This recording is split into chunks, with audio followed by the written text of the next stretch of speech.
पश्चिम बंगाल में आज 152 सीटों पर वोटिंग हो रही है। साथ ही वोटिंग परसेंटेज हमारे साथ सामने लगातार निकल कर आ रहे हैं। 41% अभी 11 बजे तक जो है ये हमारे सामने आंकड़ा निकल कर आया है। क्या समीकरण आगे बनते हुए नजर आ रहे हैं? क्या सत्ता परिवर्तन होगा या फिर वापस से टीएमसी की सरकार बनेगी? इन तमाम सवालों के जवाब के लिए हमारे साथ पॉलिटिकल एनालिस्ट राहुल लाल हमारे साथ मौजूद हैं। राहुल जी, बहुत स्वागत है आपका इंडिया न्यूज पर।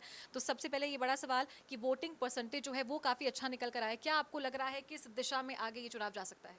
देखिए 11 बजे तक जो है कि 40% से ऊपर का वोटिंग होना ये इससे प्रतीत हो रहा है कि इस चुनाव में शाम खत्म होते होते जो फाइनल आंकड़े होंगे वो 85 से 90 या हो सकता है उससे भी कुछ ऊपर तक प्रतिशत चला जाए। जब बहुत ज़बरदस्त प्रतिशत बढ़ता है तो फिर प्राय माना जाता है कि ये सत्ता परिवर्तन के लिए हो रहा है। लेकिन पश्चिम बंगाल में हम लोगों ने देखा है कि 80 से 82% जो है कि वोटिंग प्रतिशत पहले होता रहा है और ममता बनर्जी वहाँ पर बनी हुई रही हैं।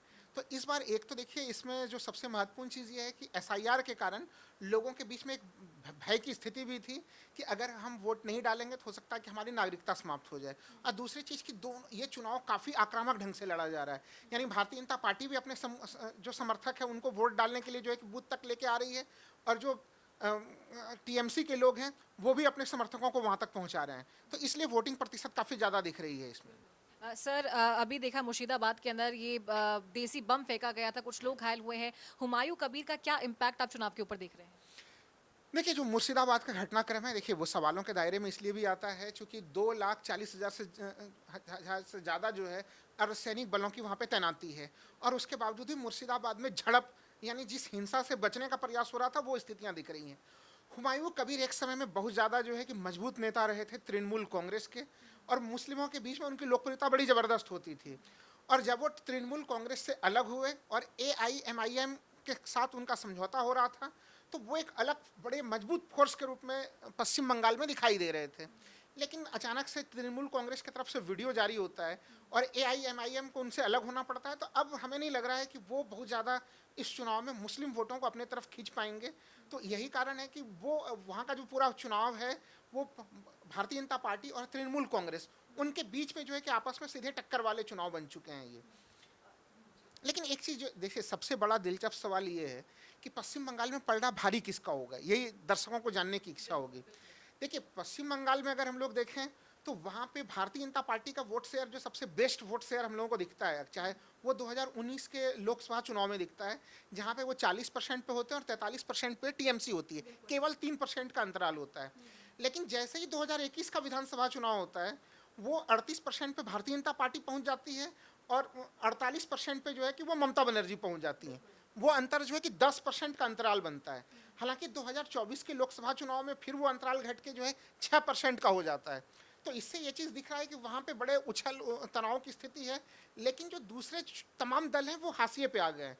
तो ममता बनर्जी को जितना आसानी से दूर से हम लोग देख रहे हैं कि उनको बीजेपी हटा देगी, वो जो बांग्ला अस्मिता का मामला है उसको बड़े सावधानी के साथ और कुशलता के साथ उठा देती हैं। और जो उनके नाम में दीदी शब्द जुड़ा हुआ है वो महिला मतदाताओं को भी अपने साथ वो जोड़ने का उससे प्रयास करती हैं। देखिए शहरी क्षेत्रों में उनको कई जगह नुकसान हो रहा है, महिला मतदाता, युवा असंतोष, लेकिन ग्रामीण क्षेत्र के मतदाता अभी भी उनके साथ काफ़ी हद तक इंटैक्ट दिखाई दे रहे हैं। जैसे संदेश खाली का मामला था, आरजीकर मेडिकल कॉलेज का मामला था, ये मामले शहरी क्षेत्र के अगर महिला मतदाता से पूछेंगे तो वो उनके लिए बड़ा प्रभावी है। लेकिन जब ग्रामीण क्षेत्र के महिला मतदाता से पूछेंगे तो वो लक्ष्मी भंडार योजना की बात करते हुए आपको दिखाई देंगी वो। और उसी तरह से युवा मतदाता का भी है, जो शहरी युवा मतदाता है वो रोजगार की कमी के कारण से वो नाराज दिख रहे हैं, लेकिन जो ग्रामीण युवा मतदाता हैं वो अभी भी उनके साथ जुड़े हुए दिख रहे हैं। तो ये एक चुनौती की स्थिति है। और उत्तर बंगाल जो है कि जहाँ पे कि वो भारतीय जनता पार्टी का एक दुर्ग और किला बना हुआ है, वहाँ पे 2019 तक 2021 में भी भारतीय जनता पार्टी की मजबूत पकड़ रही, लेकिन 2024 के लोकसभा चुनाव में थोड़ी वो पकड़ कमजोर हुई और इस बीच में कुछ अन्य मामलों को भी जो अपनी कमजोरी थी उसको दूर करने का प्रयास ममता बनर्जी ने किया है। इसलिए मामला बिल्कुल कांटे की टक्कर की स्थिति है वहाँ पे। सर, एक और बड़ा सवाल और मुझे लगता है ये यूथ भी जानना चाहेगा कि इस बार पश्चिम बंगाल में कौन से वो बड़े मुद्दे हैं जिनको ध्यान में रखकर जो वोटर्स हैं वो वोट करेंगे या उन्हें वोट करना चाहिए? देखिए वोटर्स को तो वोट करते समय वोट करना चाहिए कि वो उनके रोजगार के मामले किस किस प्रकार से हैं, चूँकि शिक्षक भर्ती घोटाला तमाम तरह के दूसरे मामले वहाँ पे उठते हुए रहे हैं। तो देखिए वहाँ पे जो दोनों पार्टियां भारतीय जनता पार्टी और जो सत्तारूढ़ पार्टी है वो 1,500 रुपया अभी इसमें उनको बेरोजगारी भत्ता दे रही है। बीजेपी कह रही है कि हम 3,000 रुपया बेरोजगारी भत्ता देंगे। हमें लगता है कि युवाओं को डिमांड ये करनी चाहिए कि हमें बेरोजगारी भत्ता भत्ता की ज़रूरत नहीं है, बल्कि हमें योग्यता अनुसार रोजगार मिलना चाहिए, और शहरी युवा इसके आधार पे वोट कर भी रहे हैं वहाँ पे। लेकिन हाँ, ग्रामीण क्षेत्र की स्थितियाँ अभी भी अलग है, और इसी कारण से थोड़ा ममता बनर्जी जो है कि कुछ जगह सुरक्षित महसूस कर रही हैं और थोड़ी बहुत वो रक्षात्मक भी दिख रही हैं वो। सर फ्रीबीज की अगर मैं बात करूं तो उसके बिहाफ पे वोटर्स किस तरफ डाइवर्ट होते हुए नजर आ सकते हैं, कौन सी पार्टी, टीएमसी या बीजेपी? देखिए, फ्रीबीज के मामले को लेकर अगर हम लोग बातचीत करें, तो अब इसका जो रिकॉर्ड रहा है, राष्ट्रीय स्तर पे जो रिकॉर्ड रहा है हम लोगों को, उसमें सत्तारूढ़ पार्टी को लाभ होता हुआ दिखता है हम लोगों का, जो कि लाडली योजना वगैरह आपने महाराष्ट्र में देखा, फिर मध्य प्रदेश में भी हम लोगों ने देखा। एक पार्टी जो कि दे रही होती है और दूसरी पार्टी जो विपक्ष में होती है वो वादा कर रही होती है। तो जो व्यक्ति दे रहा होता है, जो व्यक्ति सत्तारूढ़ होता है, उनके पास ये मनोवैज्ञानिक विश्वास जीतने का ज़्यादा आधार होता है कि हम तो दे ही रहे हैं पहले से। क्योंकि देखिए, लक्ष्मी भंडार योजना में भारतीय जनता पार्टी ने दावा किया है कि वो उसको भी बढ़ा के 3,000 कर देंगे, लेकिन अब यह है कि वो आएंगे और देंगे। और दिल्ली जैसे जगह पे जब प्रधानमंत्री लगातार कह रहे थे कि कैबिनेट के प्रथम बैठक में 2,500 दिए जाएंगे, वहाँ के मतदाता से जैसे आप बात करेंगे कि 3,000 मिलेगा, तो महिला मतदाता तर्क ये दे देती हैं कि भाई दिल्ली में तो आपने नहीं दिया है। तो मतदाता बड़े होशियार हैं और वो एक एक छोटे छोटे बारीक मामलों को ध्यान में रखते हुए वोट डाल रहे हैं वो। सर एक आखिरी सवाल मेरा कि जिस तरीके से भारतीय जनता पार्टी की लहर इससे पिछले चुनाव में थी और अमित शाह लगातार कह रहे हैं कि 4 तारीख को जब ये रिजल्ट आएगा इसका, तो दीदी तो गई, लेकिन पिछली बार की अगर लहर देखें, इस बार की लहर देखा, आपको क्या ज़्यादा इम्पैक्टफुल लग रही है इस चुनाव में? देखिए, इस चुनाव में जो है कि हमें याद है पिछली बार अमित शाह जी नारा लगा रहे थे, अब की बार 200 पार, लेकिन 200 पार दीदी कर गई। पिछले बार जो है कि 2 मई को चुनाव परिणाम आ रहे थे, तब बीजेपी ने नारा दिया था 2 मई दीदी गई। अब इस बार नारा है 4 मई दीदी गई। तो वो तो देखिए नारे हैं, लेकिन इस बार हमें लग रहा है कि चुनाव में एसआईआर जो है कि वो एक बड़ा सा फैक्टर बन के आया है वहाँ पे।